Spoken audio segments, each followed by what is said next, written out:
pasien positif terkena virus COVID-19 terus bertambah dan virus berbahaya ini menyebar dengan begitu cepat. Belum pemerintah dikasih kesempatan. Saya mengatur kami dulu. Kami dulu. Raffio Patra ditangkap oleh pihak kepolisian pada Rabu 22 April 2020. Di awal video, terdapat beberapa cuplikan berita kasus yang terjadi pada masa pandemi COVID-19. Beberapa kasus tersebut sesuai dengan judul paper yang kami angkat, yaitu mengenai analisa bersuara di Indonesia pada masa pandemi COVID-19. Pada masa pandemi COVID-19, penting untuk kita semua menerapkan nilai-nilai Pancasila dalam segala keadaan dan dalam situasi apapun. Penanaman nilai-nilai Pancasila dan cinta tanah air nantinya akan mempermudah pemerintah untuk menghimbau masyarakat agar tetap bersatu terhadap hal yang mengancam kenegaraan. Namun, dari analisa yang sudah kami lakukan, ada beberapa pelanggaran yang terjadi terhadap nilai-nilai Pancasila di masa pandemi COVID-19.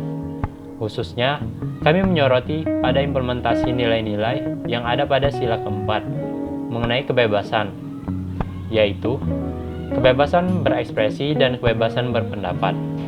Kami menilai adanya kecenderungan pemegang otoritas pemerintahan semakin represif terhadap kritik, tak hanya oleh negara. Hak kebebasan berpendapat dan berekspresi juga terkadang dihalang-halangi oleh masyarakat. Pada masa pandemi COVID-19, kami melihat terjadinya penurunan demokrasi yang menyebabkan orang kehilangan hak untuk bersuara dan berekspresi dengan bebas. Bagaimana sebaiknya dari pemerintah dan juga masyarakat mengatasi hal ini semua? Tentu saja implementasi ini harus dilakukan oleh semua aspek dari pemerintah hingga masyarakat. Mulai dari kebijakan pemerintah, dari tanggapan masyarakat, semuanya penting menerapkan nilai-nilai Pancasila supaya tidak terjadi kontra maupun pihak yang dirugikan, semata-mata untuk kepentingan bersama. Implementasi yang dapat kita lakukan pertama, pemerintah harus memberikan wadah atau tempat untuk masyarakat dalam menyalurkan saran, kritik maupun aspirasi. Bukan malah menutup-nutupi fakta yang ada dengan membungkam orang-orang atau aktivis yang vokal dalam mengkritisi kebijakan pemerintah. Yang kedua, pemerintah harus transparan, tidak menutup-nutupi atau bahkan menghilangkan jejak aspirasi. Walaupun jika ada kebijakan yang dinilai dapat berubah tidak sesuai dengan keinginan pemerintah. Masyarakat dalam menyalurkan kritik, saran atau aspirasi harus mengacu berdasarkan kepentingan bersama, bukan kepentingan pribadi, kelompok maupun golongan. Selanjutnya, masyarakat dalam memberikan saran, kritik maupun aspirasi harus memperhatikan bagaimana cara yang tepat untuk menyalurkan aspirasi tersebut. Tentunya berdasarkan nilai-nilai Pancasila yang ada, bukan malah merusak nilai-nilai Pancasila tersebut.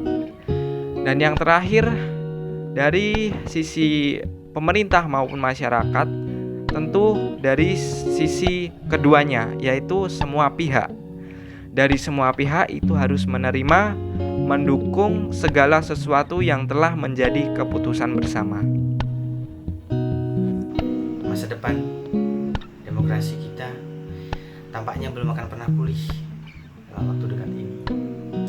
Oleh karena itu, tidak ada pilihan untuk bangkit dalam melindungi dan menyuburkan kehidupan demokrasi kita dengan menjunjung tinggi Pancasila itu sendiri, baik pada masa pandemi COVID-19 ini maupun sudahnya nanti, sehingga kita akan tercipta suatu masyarakat yang adil, makmur, dan beradab.